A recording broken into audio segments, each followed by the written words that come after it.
let me start by once again explaining that my wife is a girl boss in every sense of the word. I sit around the house playing Legos, going to college online, and making YouTube videos that nobody watches. When my kids were small, I raised the kids, I changed the diapers, I cooked the meals, I did the laundry, I cleaned the house. So if at any point in this video you think I'm a misogynist, you're barking up the wrong tree. That being said, let's get into it. So this morning I kept seeing all these articles, and the headlines say things like, woman left freezing to death on mountain by boyfriend, or man allegedly seen leaving his girlfriend to freeze to death on Austria's highest mountain in webcam footage, or woman allegedly left by boyfriend to freeze to death on Austrian mountain identified as tributes pour in, or this one's my favorite, climb horror, boyfriend 39 charged after leaving exhausted hypothermic girlfriend 33 to freeze to death on mountain. The story is basically about a couple that went up to climb a mountain. She died from hypothermia near the summit of Grossglockner,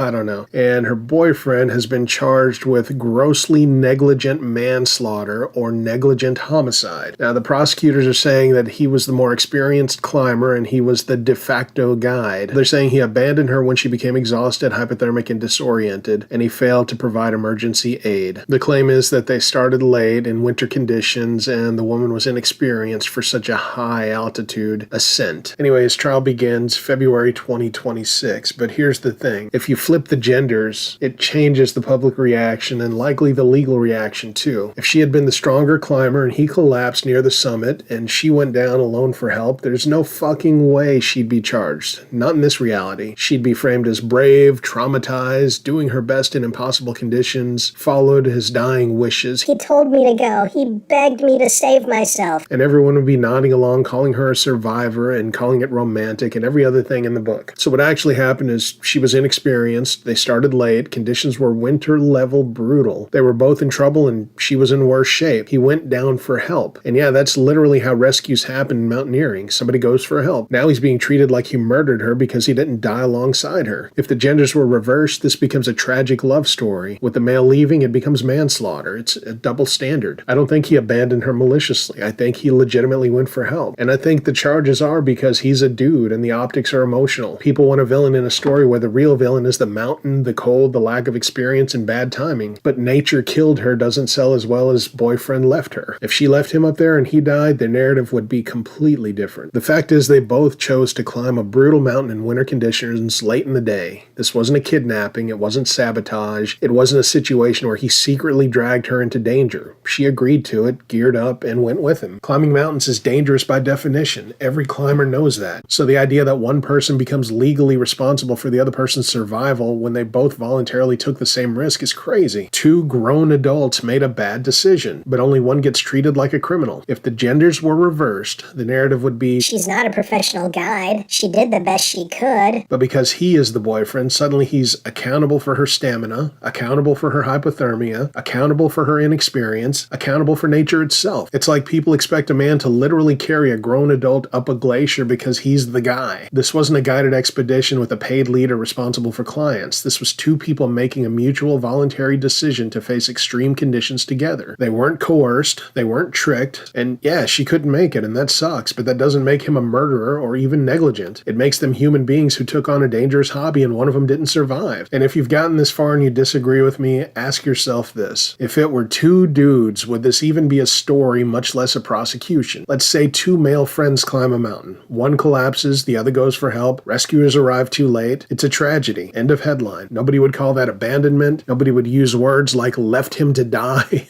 Nobody would treat the survivor like he had some legal or moral duty to sacrifice himself. When it's two men, the cultural expectation is you both knew the risks, you both made the choice. It was a tragic accident, period. No one projects parental responsibility onto one guy just because he's physically stronger. No one says, why didn't he stay and die with his friend? They accept that saving yourself is the only rational option, and the courts would treat it that way too. But you throw in a romantic relationship and gender dynamics into the mix, and suddenly he's expected to be the guardian. He's expected to keep her alive. He's expected to die with her if necessary. And if he doesn't, it's neglect, cowardice, or manslaughter. Men get stuck holding the moral bag for decisions that both people made. If she had been a man, no charges, no outrage, no international story. And the whole problem here is that women are infantilized in the legal system. They're treated as if they have fewer choices, less awareness, less responsibility, and less agency whenever something goes wrong. It's packaged as protection, but the subtext is basically, she didn't know any better. She couldn't help it, and the man should have been in charge of preventing it. women get framed as passengers in their own lives. Two adults made the same decision. One is treated like a full moral agent, the other is treated like a child. And the whole Austrian mountain case reinforces it perfectly. Two people voluntarily climbed a dangerous peak, one dies. The one that survives is male, so he becomes the legal caretaker in retrospect, as if she never chose to be there. It's insulting to men because it loads them with a responsibility that isn't theirs. It's insulting to women because it treats them like they're incapable of making their own adult decisions. The thing is, women demand equality in every other aspect of life. We live in a culture where the rhetoric is, women are fully equal, fully autonomous, fully capable, fully empowered. but the legal and social default is, women need protection, men need punishment. it's equality until something goes wrong. Then suddenly we're back to, she couldn't have known, he should have prevented it.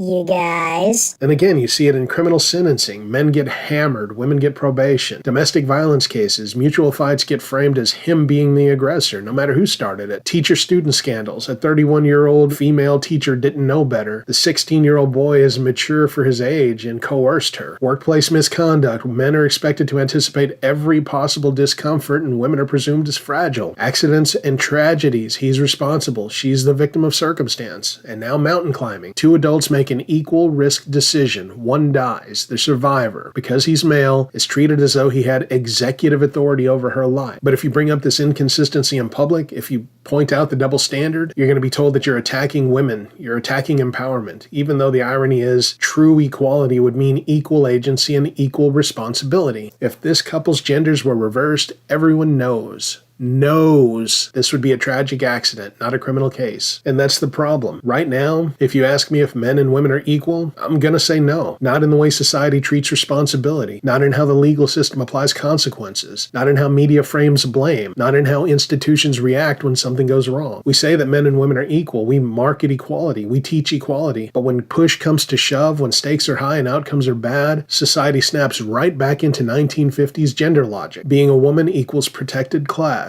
Being a man equals responsible class. Women get the benefit of equality plus the protection of traditionalism. Men get the responsibilities of traditionalism minus the protection. If women were truly treated as equals, in the legal sense, the Austrian case would be two climbers made a shared decision, one died, no charges. That's equality. But what we actually get is, he should have carried her, guided her, saved her, stayed with her, died with her. She bears no responsibility for a decision she voluntarily made. We insist on equality in theory, but we practice paternalism in reality. And until society is willing to imply equal responsibility, not just equal rights, men and women aren't treated as equals, especially in the legal system. Anyway, that's it. Am I right? Am I wrong? Let me know all the reasons I'm an idiot in the comments. Like, share, subscribe, click notifications, and I will see you next time.